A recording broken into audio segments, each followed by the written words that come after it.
சாதிய பாலின வர்க்க ரீதியான ஒடுக்குமுறையற்ற ஒரு சமூகம் படைக்க வேண்டும். இந்த ஆணாதிக்க சமூகம் பல்வேறு வன்கொடுமைகளை கட்டவிழ்த்து விட்டு கொண்டிருக்கின்றது. ஆனால் இந்தியாவில் அந்த ஆணாதிக்கத்துடன் இணைந்து சாதிய ஆதிக்கம் பெண்களின் மீது மிக கொடூரமான வன்கொடுமைகளை கட்டவிழ்த்து விட்டு கொண்டிருக்கின்றது. கடந்த 10 ஆண்டுகளில் மட்டும் இந்திய தேசத்தில் தலித் பெண்களின் மீதான வன்கொடுமைகள் 159% உயர்ந்திருக்கின்றது.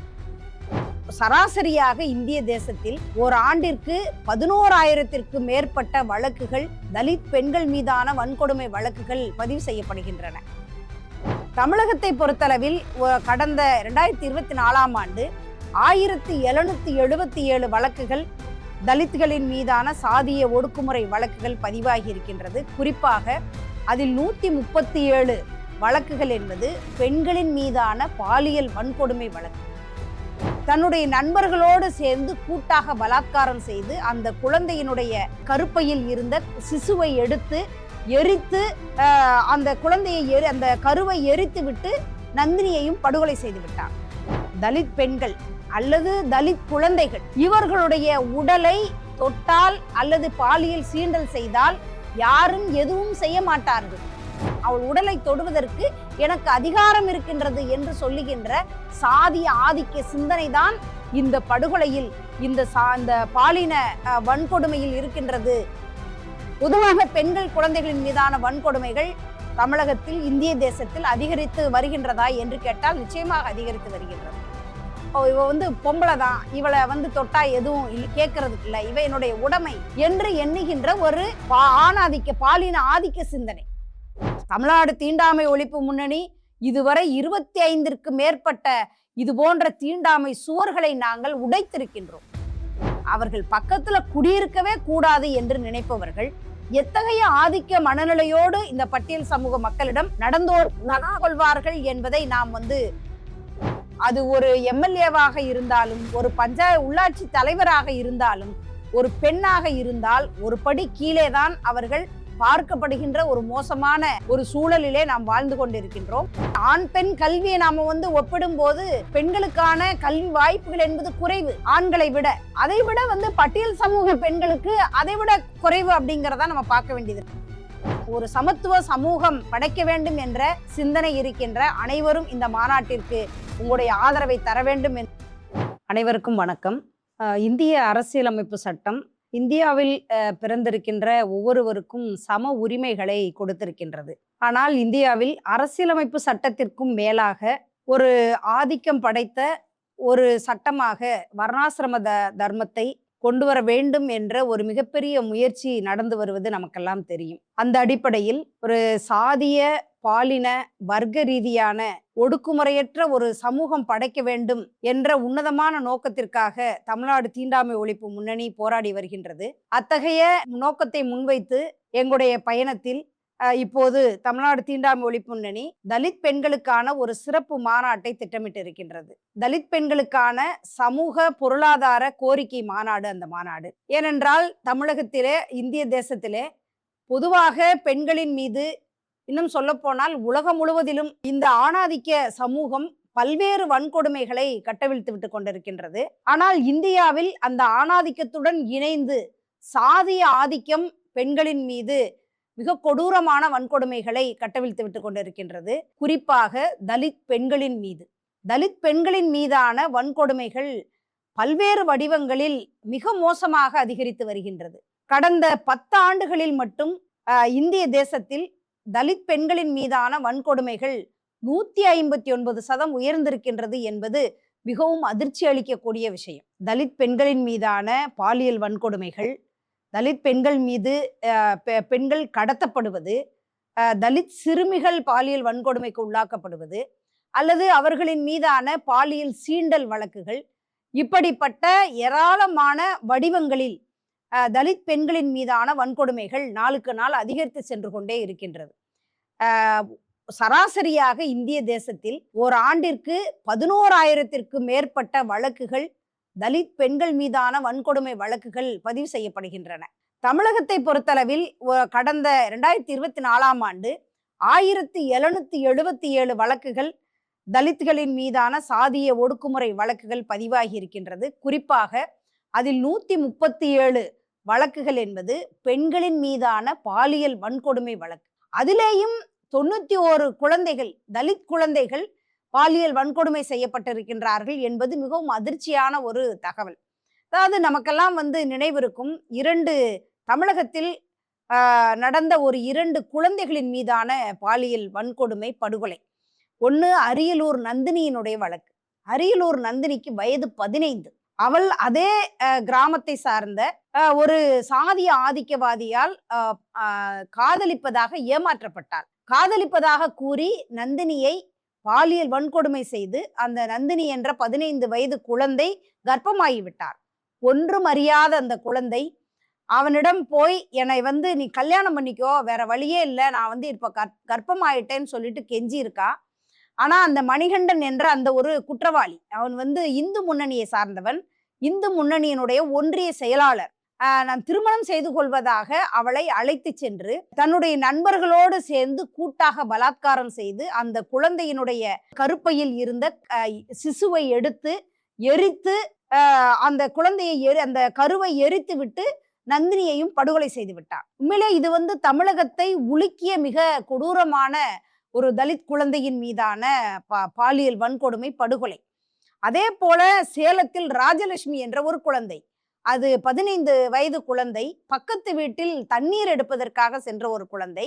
ஒரு ஆதிக்க சமூகத்தை சார்ந்த ஒருவன் தொடர்ந்து அந்த குழந்தை தண்ணீர் எடுக்க செல்லும் போதெல்லாம் பாலியல் சீண்டல் செய்திருக்கின்றான். ஒரு நாள் அந்த குழந்தை அவனிடமிருந்து தப்பித்து ஓடி தன்னுடைய தாயிடம், அந்த அண்ணன் என்னைய தொடர்ந்து இந்த மாதிரி சீண்டல் செய்யறாமா அப்படின்னு கம்ப்ளைண்ட் பண்ணியிருக்கு. கேட்டவன், காதால கேட்டவன் ஓடி ஒரு அருவாள் எடுத்துட்டு அந்த ராஜலட்சுமியினுடைய தலையை அம்மாவின் முன்னாடியே வெட்டி தன்னுடைய கையில் அந்த குழந்தையினுடைய தலைமுடியை பிடித்து கொண்டு ரோடு வழியே நடந்து போயிருக்கிறான். இந்த 2 குழந்தைகளின் மீதான, தலித் குழந்தைகளின் மீதான இத்தகைய ஒரு பாலியல் வன்கொடுமை படுகொலை என்பது எதை குறிக்கின்றது? தலித் பெண்கள் அல்லது தலித் குழந்தைகள் இவர்களுடைய உடலை தொட்டால் அல்லது பாலியல் சீண்டல் செய்தால் யாரும் எதுவும் செய்ய மாட்டார்கள். அவர்களுடைய உடல் எனது உரிமை என்று சொல்லுகின்ற, என்னுடைய அதிகாரம், அவள் உடலை தொடுவதற்கு எனக்கு அதிகாரம் இருக்கின்றது என்று சொல்லுகின்ற சாதிய ஆதிக்க சிந்தனை தான் இந்த படுகொலையில், இந்த பாலின வன்கொடுமையில் இருக்கின்றது என்பதை நாம் இந்த நேரத்தில் பார்க்க வேண்டி இருக்கின்றது. இது போன்று கடந்த 2024ஆம் ஆண்டு மட்டும் 91 குழந்தைகள் தமிழகத்தில் இது போன்று பாலியல் சீண்டலுக்கு உள்ளாக்கப்பட்டிருக்கின்றார்கள், படுகொலை செய்யப்பட்டிருக்கின்றார்கள். எனவே தலித் பெண்கள் குழந்தைகளின் மீதான வன்கொடுமையை பொதுவான பெண்கள் மீதான வன்கொடுமையோடு நாம் கொஞ்சம் பார்க்க வேண்டி இருக்கின்றது. பொதுவாக பெண்கள் குழந்தைகளின் மீதான வன்கொடுமைகள் தமிழகத்தில், இந்திய தேசத்தில் அதிகரித்து வருகின்றதா என்று கேட்டால் நிச்சயமாக அதிகரித்து வருகின்றது. ஆனால் இந்த 2க்கும் உள்ள வேறுபாடு என்ன? பெண்களின் மீதான வன்கொடுமை என்பது அது ஒரு பாலின ரீதியான ஒடுக்குமுறை, ஒரு வர்க்க ரீதியான ஒடுக்குமுறை. சாதாரண ஏழை எளிய பெண், இவளை தொட்டா யாரும் எதுவும் கேட்க மாட்டாங்க என்ற ஒரு வர்க்க ரீதியான பார்வை.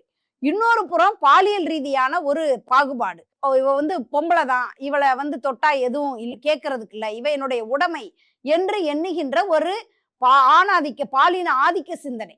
இது 2ஐயும் தாண்டி ஒரு தலித் பெண்ணின் மீதான வன்கொடுமை 3வது ஒரு பகுதிக்கு வருகின்றது. அது சாதிய ரீதியான பார்வை. இவ ஒரு ஒடுக்கப்பட்ட சமூகத்தை சார்ந்த பெண், எனவே இவள் நமது உடைமை, ஆதிக்க சாதியினுடைய உடைமை என்று எண்ணுகின்ற அந்த சாதி ஆதிக்க சிந்தனையும் தலித் பெண்களின் மீதான இந்த வன்கொடுமைக்குள் நிற்கின்றது என்பதை இந்த சமூகம் புரிந்து கொள்ள வேண்டியிருக்கின்றது. இன்னும் கூட பல்வேறு கிராமப்புறங்களில், குடியிருப்புகளில் தலித் மக்கள் வசிக்கின்ற பகுதிகளிலிருந்து அவர்களை தீண்டிய, அவர்களை தொட்ட தென்றல் காற்று கூட தங்களுடைய தெருவுக்குள் வந்துவிடக் கூடாது என்பதற்காக எத்தனையோ இடங்களில் தீண்டாமை சுவர்கள் இன்றும் கட்டப்பட்டிருக்கின்றது. தமிழ்நாடு தீண்டாமை ஒழிப்பு முன்னணி இதுவரை 25ற்கு மேற்பட்ட இது போன்ற தீண்டாமை சுவர்களை நாங்கள் உடைத்திருக்கின்றோம். அதாவது தங்களுடைய குடியிருப்பு பக்கத்துல தலித் குடியிருப்பு இருந்தா, தங்களுடைய இடங்களுக்கு பக்கத்துல தலித் குடியிருப்பு இருந்தா அந்த இடங்களுக்கு மதிப்பு இருக்காது, வேலையா இருக்காது என்பதற்காக பிரம்மாயமா சுவர்கள் இன்றைக்கும் பல கிராமங்களில் கட்டப்பட்டு இருக்கின்றது. அவர்கள் பக்கத்துல குடியிருக்கவே கூடாது என்று நினைப்பவர்கள் எத்தகைய ஆதிக்க மனநிலையோடு இந்த பட்டியல் சமூக மக்களிடம் கொள்வார்கள் என்பதை நாம் புரிந்து கொள்ள வேண்டியிருக்கின்றது. அதே போல பள்ளிக்கூடங்களில் சாதிய பாகுபாடுகள், உயர்கல்வி நிறுவனங்களில் சாதிய பாகுபாடுகள், இப்போ ஐஐடி, ஐஎம்எம் போன்ற உயர்கல்வி நிறுவனங்களில் கடந்த 2024ஆம் ஆண்டு 13,626 மாணவர்கள், மிகவும் பிற்படுத்தப்பட்ட பட்டியல் பழங்குடி சமூக மாணவர்கள் டிராப் அவுட் ஆயிருக்கிறாங்க. இன்னைக்கு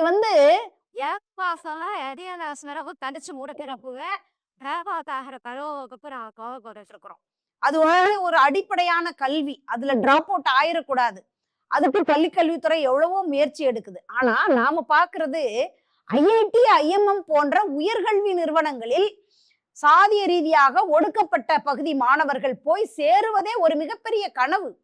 ஆனால் அப்படிப்பட்ட மிகப்பெரிய கனவுகளோடு போய் சேரும்போது அந்த மாணவர்கள் ஒரு சாதிய ரீதியான ஒடுக்குமுறைக்கு உள்ளாக்கப்படுகின்றார்கள், அல்லது அவர்கள் அந்த கல்வி நிறுவனத்தை விட்டு பெறப்படுகின்றார்கள். உண்மையிலே ஒரு பட்டியல் சமூகத்தை சார்ந்த மாணவர்கள் ஐஐடி, ஐஎம்எம்க்கு போறது ஒரு மிகப்பெரிய கனவு. இன்னும் சொல்ல போனா பட்டியல் சமூக பழங்குடி மாணவிகள், ஆண் பெண் கல்வியை நாம ஒப்பிடும் போது பெண்களுக்கான கல்வி வாய்ப்புகள் என்பது குறைவு ஆண்களை விட. அதை விட பட்டியல் சமூக பெண்களுக்கு அதை விட குறைவு அப்படிங்கிறதா நம்ம பார்க்க வேண்டியது இருக்கு. அப்ப உயர்கல்வி நிறுவனங்களில் போய் கல்வி பயில்கின்ற மாணவர்கள், பட்டியல் சமூகத்து மாணவர்கள், மாணவிகள், குறிப்பாக பெண்கள் எப்படி இத்தகைய ஒடுக்குமுறையோடு போய் அந்த நிறுவனங்களில் கல்வியை பயில்வார்கள் என்பது ஒரு மிகப்பெரிய கேள்விக்குறியாக இருக்கின்றது. அதே விட இன்றைக்கு அரசியலமைப்பு சட்டம் பல்வேறு அரசியல் அதிகாரத்தை மக்களுக்கு கொடுத்திருக்கின்றது. தமிழ்நாடு தீண்டாமை ஒழிப்பு 2022ஆம் ஆண்டு ஒரு ஆய்வு பண்ணணும். அது தலித் பஞ்சாயத்து தலைவர்களிடம் இடம் செய்த ஆய்வு.